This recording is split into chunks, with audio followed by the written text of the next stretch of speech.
600,000 Arabs, they got less than half, and there are 600,000 Jews, and they got more than half the land.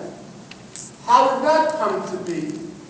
The basic answer is that the Jews saw Palestine not just as a home for those who were living there then, but for Jews all around the world who would eventually come to live there. So the land wasn't there just for those who lived there, but for those who would eventually come to live there. That was the argument. Well, both sides did not like this solution. The Jewish side said, we'll accept it for now. And quietly they said amongst themselves, when the opportunity comes, we'll take all of Palestine. But for now, we'll accept this. The Arabs, the Palestinian Arabs said, no. What the UN is offering is not fair. So, Nabil, Professor Abraham, he owns a house.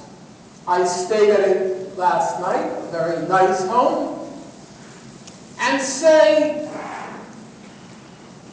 10 years ago, somebody barged into his home and took over a room. And the police were in the pay of the person who took over the room and let the person stay. Well, Nabil says, that's my house. The person stays, and he has the power of the police behind him. And this goes on 1 year after another after another. Soon, the person who took over one room seized control of 2 rooms. And before you know it, he has half the house.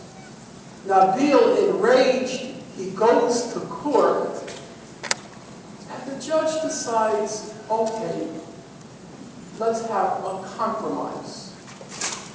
The people who have half the house will get half, and Nabil will get half. And that sounds fair, half and half. But does Nabil think it's fair? Because the people had no right to be in any of those rooms from the first place. And the only reason they were occupying any room was because of force, not because of justice. And that's how the Arabs felt. If there were any Jews in Palestine, it was because those Jews were forcibly imposed on them by the British. It wasn't a choice on the part of the people living there. So the Arabs rejected what they considered not to be a compromise, but the theft of half of their country to foreign invaders. By the end of the First War, the 1948 war, there was a major war between Israel, now it's the State of Israel, it's no longer the Zionists, it's the State of Israel, and the neighboring Arab countries. By the end of the First War, Israel controlled not just 56% of Palestine, but in the course of the war, they managed to take over 80% of Palestine, and only 20% remained. And that 20% came to be called the West Bank, which was next to Jordan, and the Gaza Strip, which was next to Egypt. A Palestinian state never came into being. The 2 states that the United Nations talked about never became 2 states. It was one state, Israel, which controlled 80% of Palestine. There was 20% left. Part of it was taken over by Jordan, that's the West Bank. Part of it was administered by Egypt, and that was Gaza. That's basically where matters stood until another major war in 1967, in June 1967. And in the course of that war, the whole of Palestine came to be occupied by Israel. Israel now controlled the West Bank, and Israel now controlled Gaza. It controlled 100% of Palestine. And at this point, the whole matter was thrown into the court of the United Nations all over again. And the United Nations, they decided, we've got to, for once and for all, resolve this problem. Because these Arabs and these Jews, Israel and its neighboring states, they're constantly going to war with each other. And the main mission of the United Nations is supposed to be to produce peace. So in 1967, the United Nations then, and then slowly afterwards, they said, we want peace, we want justice, but we also have to be practical.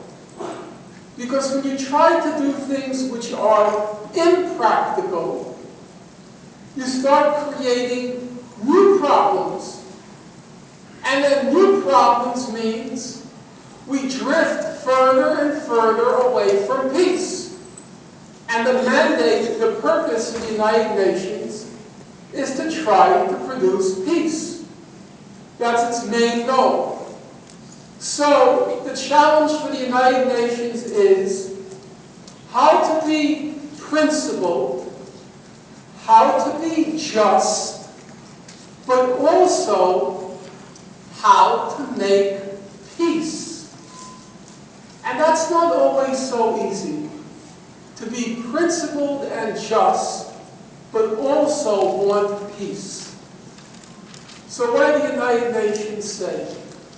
It said something like this: whether it was right or not, whether it was just or not, Israel is there. It's established its own society. It's a state. It's a state like any other state in the world. And Israel has to have its right to live peacefully with its neighbors. That's Israel's right. But the United Nations said the Palestinian Arabs, they too are a people.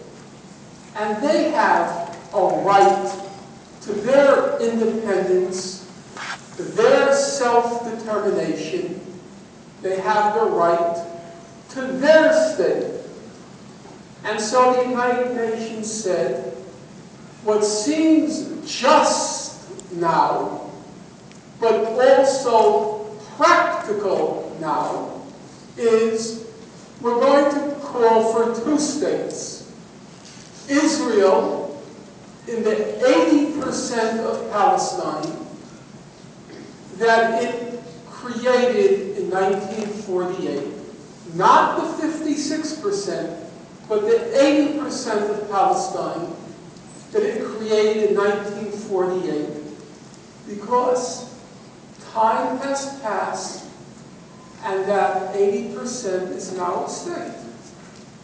And the Palestinian Arabs, they will have a right to a state in the West Bank and Gaza, the two areas that Israel did not conquer in 1948, but which they conquered in 1967.